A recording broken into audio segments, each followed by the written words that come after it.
Salut les amis, ceci la high tech tey dañuy ñëw nag présenter leen li nga xamante si nii mooy le tout nouveau Galaxy S10 S10 Plus ak S10e Samsung ci 21 février 2019 bi fële ca Barcelone ci la lancé li nga xamante si nii mooy 3 modèles bokk ci gamme S bi nga xamante si nii day féete 10 ans ci 2019 bi mu génnee 3 modèles Galaxy S10 S10 Plus ak S10e Samsung nag ci écran bi mu ñëw daal di percer génne li nga xamante si ni mooy selfie bu foofu ci kaw écran bi nga xamante si ni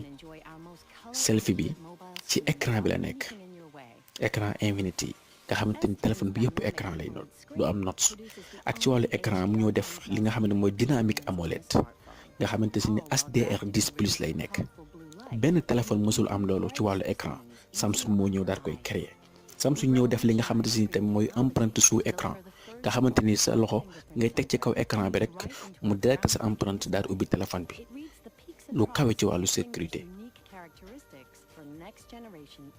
Samsung tamit ñëw def mise à jour interface li nga xam ne mooy One UI muy interface bu bees bi nga xamante ni moom la Samsung di mise à jour Galaxy S8 di ko jël S9 ak S10 ak li nga xam ne mooy Note 8 wala Note 9. Samsung ñëw foox ci wàllu caméra indi triple appareil photo yu doy waar yoo xamante ni day joint ba noppi am caméra 3D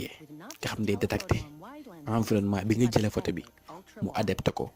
ak photo bi nga xamante ni photo bi day naturel day leer day génne couleur yi yëpp du bàyyi benn détail.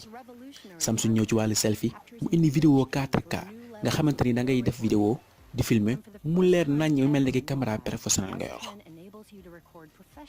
kon Samsung ñëw li nga xamante ni mooy technologie boo xamante ni détecté environnement bi nga jëlee photo bi boo xam ci garab nga koy jëlee wala boog ci géej bi wala foo mën di nekk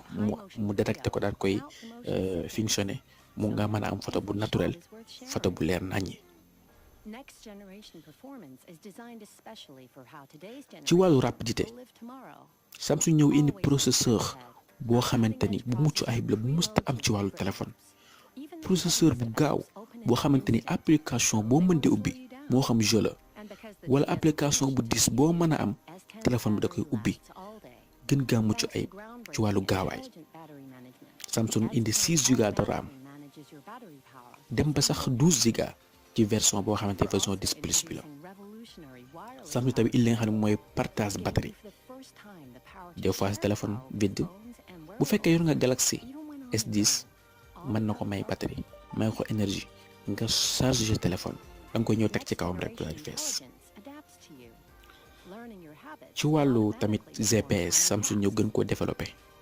da gën koo dëppale ak jamono te li nga xamante si nii mooy Bixby bi li nga xamante si nii mooy assistant intelligent boo xamante si nii loo ko demandé mu daal la koy jox kon Samsung loolu la indi mi ngi koy commercialiser nag à partir de 8 mars 2019 mën ngay def seen commande gaaw ci Sela High Tech daal lañ koy livrer saa bu génnee Dakar ñu livrer la ko foo ma di nekk ci Sénégal da ngay woote 77 621 63 57 kon ñu ngi leen tàggoo foofu di leen ñaan tamit ngeen abonné ba si ba noppi di leen jox rendez-vous ci beneen vidéo incha allah. Galaxy S10, the next generation Galaxy, has arrived.